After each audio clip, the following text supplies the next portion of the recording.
إن الحمد لله نحمده تعالى ونستعينه ونستغفره ونعوذ به من شرور أنفسنا وسيئات أعمالنا من يهده الله فلا مضل له ومن يضلله فلا هادي له وأشهد أن لا إله إلا الله وحده لا شريك له وأشهد أن محمدا عبده ورسوله لا نبي ولا رسول بعده قال تعالى في كتابه الكريم يا أيها الذين آمنوا اتقوا الله حق تقاته ولا تموتن إلا وأنتم مسلمون وقال أيضا يا أيها الناس اتقوا ربكم الذي خلقكم من نفس واحدة وخلق منها زوجها وبث منهما رجالا كثيرا ونساء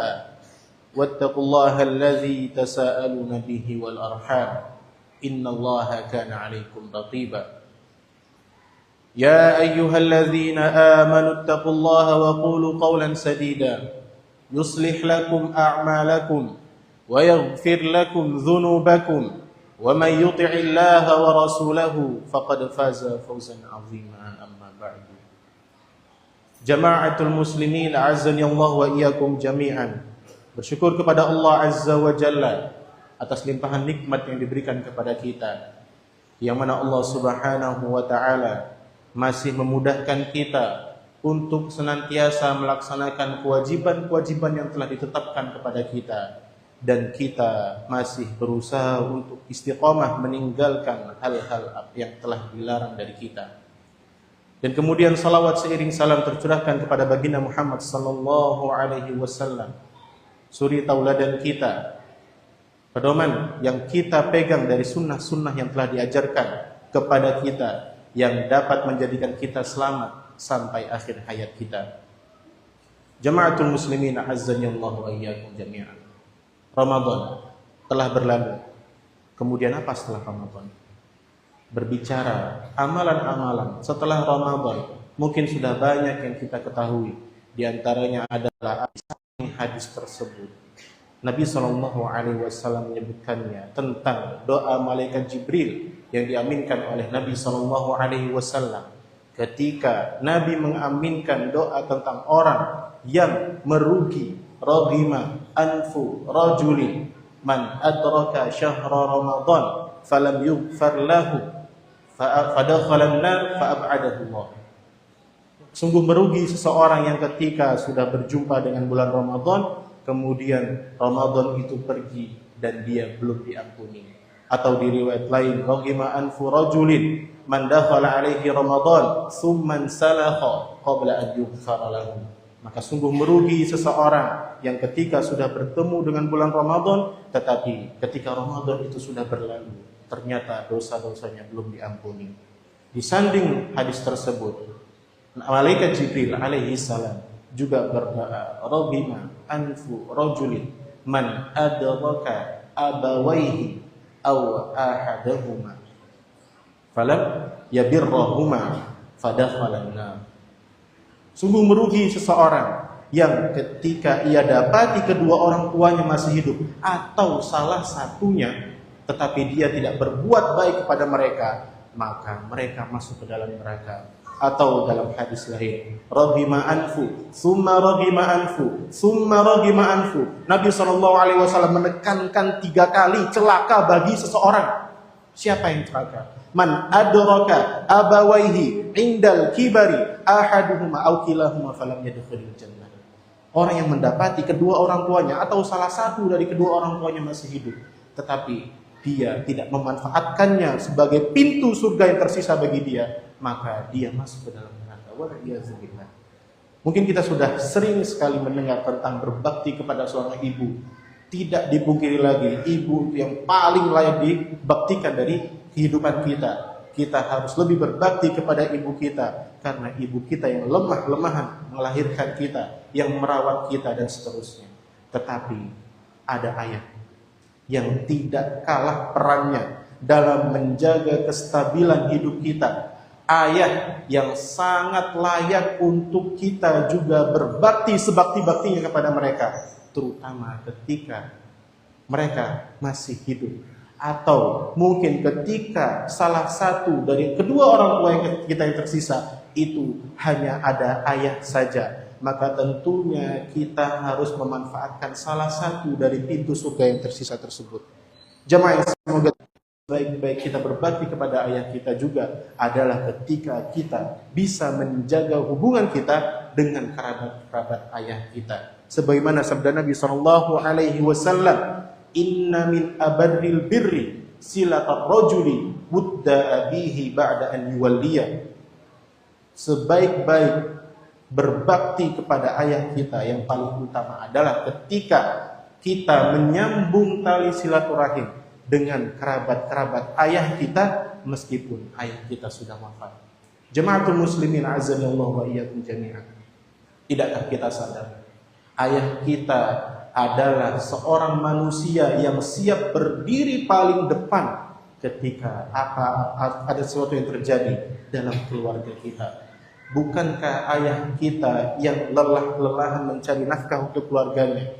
Bukankah ayah kita seorang yang paling gembira ketika dikabarkan oleh ibu kita bahwasanya ibu kita sedang mengandung kita? Bukankah ayah kita yang menanti-nanti kita ketika kita belum ada wujudnya di dunia? Bukankah ayah kita yang selalu berusaha mencari nafkah, menjaga kesehatan kandungan ibu kita meskipun ia belum lihat bagaimana wajah kita? Bukankah ia yang siap menangis ketika ibu kita berhasil melahirkan kita?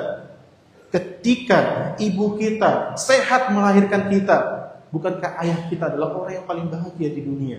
Ketika seseorang yang wujudnya diharap-harapkan lahir di dunia, kemudian ketika lahir, kemudian ia paling bahagia ketika melihat dan mendengar tangisan kita. Ia yang siap menggendong kita 24 jam. Meskipun ibu menyusui, tetapi ayah siap tetap mencari nafkah untuk menjamin kesehatan kehidupan kita dan ibu kita. Jamaatul muslimin azani Allah wa iyyakum jami'an. Apakah layak ketika ayah kita yang sudah pikun kita bentak-bentak karena kesalahannya? Apakah layak ketika ayah kita melakukan kesalahan kemudian kita bentak dia, kita maki dia, kita marahi dia, kita tuntun dia dengan cara yang salah? Jamaatul muslimin azani Allah wa iyyakum jami'an. Tidak sadarkah peran ayah kita itu sangat besar dalam kehidupan kita? Bukankah seharusnya kita tetap berbakti kepada ayah kita bagaimanapun sikap ayah kita? Meskipun ayah kita berbeda keyakinan dengan kita sekalipun, kita tetap dianjurkan untuk berbakti sebakti-baktinya kepada orang tua kita.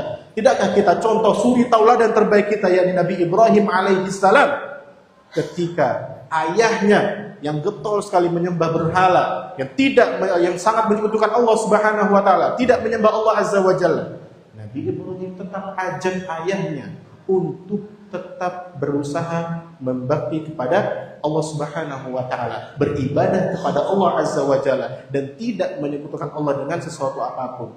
Nabi Ibrahim dengan lemah lembutnya mengajak ayahnya, kenapa engkau wahai ayahku menyembah sesuatu yang tidak mendengar, yang tidak melihat dan tidak dapat membantumu sama sekali? Kenapa engkau menyembah syaitan dan segala macamnya? Kemudian ayah Nabi Ibrahim alaihissalam berkata apa? Qala araghibun anta an alihati ya Ibrahim. Apakah engkau tidak suka? Apakah engkau benci terhadap sesembahan-sesembahanku wahai Ibrahim? La illam tantahi la arjumannak. Kata ayah Nabi Ibrahim alaihissalam, kalau engkau tidak stop, kalau engkau tidak berhenti, aku akan rajam kamu. Kata ayah Nabi Ibrahim. Apakah Nabi Ibrahim marah terhadap ayahnya? Tidak, jemaah. Apakah jawaban Nabi Ibrahim terhadap ayah yang sudah berkata demikian? Qala salamun alaik, keselamatan bagimu wahai ayahku. Sa'astaghfiru laka rabbi, aku akan memintakan ampun untukmu wahai ayahku kepada Allah Azza wa Jalla. Innahu kana bi hafiyya, sungguhnya ia sangat baik terhadapku. Meskipun setelah itu Allah Subhanahu wa taala tegur, ma kana lin nabiyyi wal ladzina amanu an yastaghfiru lil musyrikin walau kanu uli qurba min ba'di ma tabayyana lahum annahum ashabul jahim. Tidak layak bagi seorang nabi ataupun orang-orang mukmin memintakan ampun kepada kerabatnya yang sudah wafat meskipun dia memiliki hubungan kerabat yang sangat dekat. Begitulah ayah Nabi Ibrahim alaihissalam. Maka setelah Nabi Ibrahim ditegur oleh Allah Azza wa Jalla, ia stop mendoakan ayahnya. Maka jamaah yang semoga dirahmati Allah Azza wa Jalla, bentuk berbakti kepada orang tua kita, terutama ayah kita yang sering kita tinggalkan, kita lalaikan. Bagaimana ayah kita itu sangat berjuang kepada kita. Ketika ayah kita meneteskan banyak keringatnya, mungkin berapa handuk yang diperlukan untuk mengusapnya. Saking lelahnya dia, terkadang kesedihan yang dia temukan di jalan, kesedihan yang dia temukan di tempat kerjanya, itu tidak dibawa pulang olehnya. Dia pendam sendiri untuk apa? Untuk menjaga kondisi di rumah kita, agar kita tetap bahagia. Bukankah ayah kita memiliki peran yang penting dalam hidup kita jamaah yang semoga dirahmati Allah Subhanahu wa Ta'ala?